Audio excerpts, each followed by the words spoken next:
Hello and welcome back to Newsroom Nigeria. This is where we give you hot, fresh, and sizzling news all day long. If this is your first time here, you have not subscribed to this channel, what are you doing? Please go ahead and subscribe. Also, leave your opinions in the comment section below. Don't forget to hit the thumbs up button that we will encourage to put out more reliable and authentic news. And also, YouTube will be able to recommend this video to other YouTube viewers all around the world. Lastly, please leave your opinions in the comments section. And without further ado, let's delve right into the details of today's news. Former Kaduna State Governor El-Rufai has made a U-turn on power shifts. He urged that Nigerians' current challenges demand competence and leadership capacity should determine who leads and not geography. Our problems are too severe to care about where the next president comes from. We need someone with vision, the ability to fix Nigerians' fundamental issues, El-Rufai said. He spoke with reporters after visiting the 16th Emir of Kano, Muhammadu Sanusi II, and meeting with leaders of the Social Democratic Party, SDP, the new political platform he recently defected to. The former governor also defended his move to the SDP and the mass defections to the All Progressive Congress, APC, by politicians. Urging young Nigerians not to lose hope, El-Rufai called on them to join efforts to build a new political movement. He said, and I quote, "Nigeria gave me everything despite being an orphan at 8 years old. Every Nigerian child deserves the same opportunity. If you are frustrated and angry, channel it into building a better future.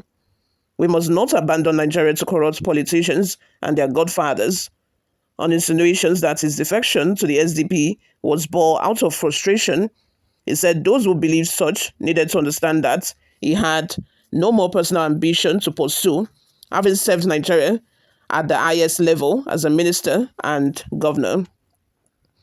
El-Rufai restated that his exit from the ruling party, which he was a founding member, was primarily informed by the need to provide Nigerians with an alternative political platform. In his words, "I am 65 years old. I have served Nigeria at the highest levels, minister, governor, and I could simply retire. But I believe Nigeria is facing an existential crisis. This is about the country's survival, not personal gain. We have seen how godfatherism destroyed the PDP and is now wrecking the APC. Nigerians deserve a party built on fairness, internal democracy, and equal opportunity. The SDP can be that alternative. We are bringing together disaffected members across political divides under an existing platform. The SDP, which we believe has the best pedigree and potential. Nigerians deserve a party built on fairness, internal democracy, and equal opportunity. The SDP can be that alternative. After joining the SDP, it was important to come and engage with stakeholders here in Kano. Kano is critical to any serious political formation because of its consistently high voter turnout. On wave of defections, El-Rufai said he was not concerned. A governor only has one vote. Elections are won by the people, not by politicians. Our focus is on mobilizing ordinary Nigerians, not chasing high-profile defections, he stated. On perceptions that the SDP is a northern movement, the former governor said the movement is national and growing quietly across southern Nigeria.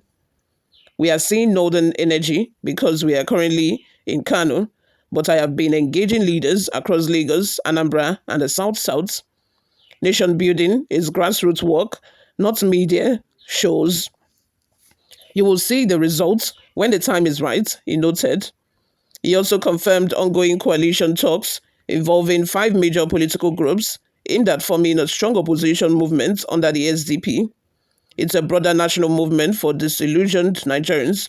Progress is being made, although I had to move faster in Kaduna because many of my political associates needed an immediate platform, he said. Defending his criticism of the APC, El-Rufai said his loyalty had always been to Nigeria, not to any individual or political party. When things began to go wrong under President Buhari, I wrote to him warning about the dangers. When the narrow redesign policy hurt Nigerians, I challenged it in court. Even though it was an APC-led government, I have never been loyal to individuals over the nation, he said. Let's have your total opinions in the comments section. What do you all think of this? But before we go, my people, let's take a look at some of the reactions we got online.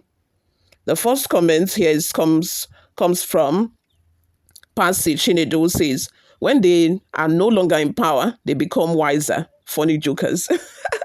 This statement is actually really true. When they are no longer in government, when they are no longer at the aim of affairs, then it seems like logically something ticks in their brain, and they become like normal, average Nigerian. They become human. Like when they are in government, and no matter what you say, they seem not to see it.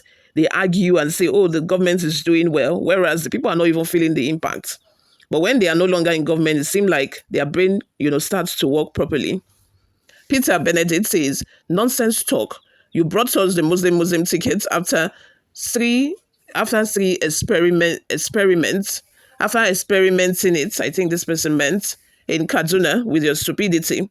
Now you want to introduce another political scheme to deceive our illiterate Nigerian from the north over my dead body for my family and I to cast our vote for this dear devil of a man. Folaranmi Ayuade says, the assertion above is not true. You need to know that the highest position you can serve in Nigeria is the position of a president of this country. That said, your journey all over Nigeria because of envy, ethnic bigotry, and painful abandonment, you are not seeing is good. At least you won't have arthritis. You are aging and sitting down idle. It's not the best thing for your health. Try and tour the whole country, then travel outside the country and report Tinubu that is entitled to a term in office. Oruma Evans says, no, he thinks that when God created Nigeria, he placed the solution to Nigeria's problem in the head of the northerners, so all the presidents must be from the north. Nonsense and ingredients. Kenny Nasiru says, this is hypocrisy in its highest form. Why shifting the goalpost in the middle of a game? If you are really honest and want to preach competence over geography, leave that until the southern president serves out his term. You can now start your Dogotu Renshi. Let's take one last comment from Kenneth Chibike, who says, El-Rufai, sometimes I wonder if your movement is being driven by patriotism or selfishness. Don't forget that you said this same thing before 2023 when you were convincing us to vote for Tinubu. You are an apostle of zoning. What has changed now? If your talk is geared towards bringing another Abuki to come and rule us after 8 disastrous years of President Buhari, will be highly resisted by the South. Any agreement not centered on Southern candidacy is dead on arrival and easy to ride to Tinubu's second coming. What are your thoughts? Let's have them in the comment section below. Thank you very much for always listening and watching, guys. I'll see you all in my next video. Bye for now.